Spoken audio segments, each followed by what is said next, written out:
Minhas caras, meus caros, tantas fez o pato que acabou na panela.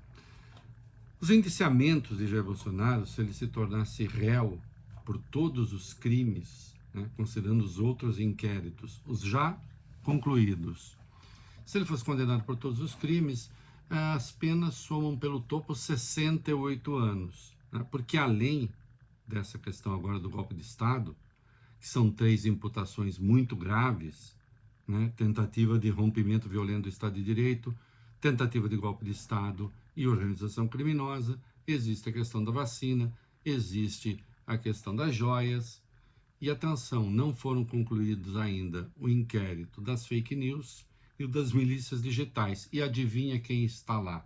Sim, Jair Bolsonaro. É incrível que essa figura tenha conseguido fazer carreira na política, né? Porque aquele deputado destrambelhado que ficou 28 anos na Câmara foi parar na presidência com muito mais poderes, né? E conseguiu criar, sem dúvida nenhuma, uma rede de apoio na sociedade bastante importante, né? Que lhe garante o papel de o principal líder da extrema-direita, da direita reacionária, ou que nome queiram dar, né? E foi se cercando de pessoas que de algum modo reverenciavam. É bem verdade que aqueles que tentaram colocar limites nele, ele botou para fora, né? É o caso do Gustavo Bebiano, por exemplo, né? Do falecido Gustavo Bebiano.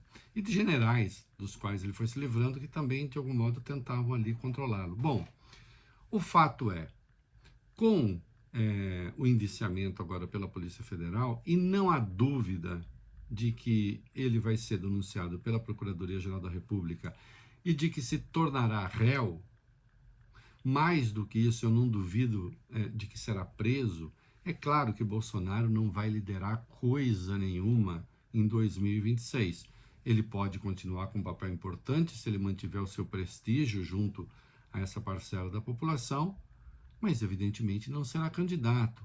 Caiu a ficha. E não deixa de ser curioso que até a semana passada se falasse de uma certa recuperação de Bolsonaro. Vejam como os humores mudaram de repente, né? Aliás, se querem um contraste bom, enquanto Bolsonaro chafurdava nessa lama de escolhas que ele fez, não foram outros que escolheram por ele, o presidente Lula estava cuidando de coisas importantes, relevantes do G20. Aliás, uma vitória formidável da diplomacia brasileira, como se diz por aí, mas do presidente Lula em particular. Aquela agenda, a agenda da Declaração dos Líderes, é uma agenda dele, e nós sabemos, né? E até outro dia parecia assim, puxa vida, olha, o Lula está numa situação tão difícil, o Bolsonaro, no entanto, em ascensão, dando entrevistas, escrevendo artigos, nos convidando para aceitar a democracia, como se ele não tivesse uma obra.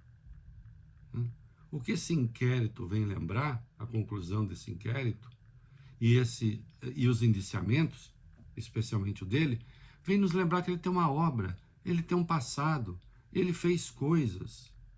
E eu insisto, ainda falta muito para vir à luz. Quando o inquérito das fake news e das milícias digitais forem concluídos, então aí nós teremos, digamos, a obra completa de Jair Bolsonaro. Agora, o que vai acontecer com a direita, com a extrema-direita? O Tarcísio estava em silêncio e ontem à noite resolveu fazer um tweet. Antes tivesse ficado calado, era um poeta, né? Há uma narrativa disseminada contra o presidente Jair Bolsonaro, segundo o governador, e que carece de provas. Puxa, é mesmo? É preciso ser muito responsável sobre as acusações graves como essa. Diz o Tarcísio, o presidente respeitou o resultado da eleição. Não, ele não reconheceu a derrota até hoje, não passou a faixa. E a posse aconteceu em plena normalidade e respeito à democracia, porque outros a garantiram, mas depois nós vimos o que aconteceu no dia 8. Que a investigação em andamento seja realizada de modo a trazer à tona a verdade dos fatos. Claro que sim, né? E a verdade dos fatos certamente não será assim do agrado do Tarcísio do ponto de vista ideológico. Agora, por outro lado, Bolsonaro está fora. Vai ser Tarcísio o candidato? Acontece que Bolsonaro não deixa, porque ele mantém sequestrada a extrema-direita e a direita reacionária. Vocês vão me perguntar se eu estou triste por isso? Não. É isso aí.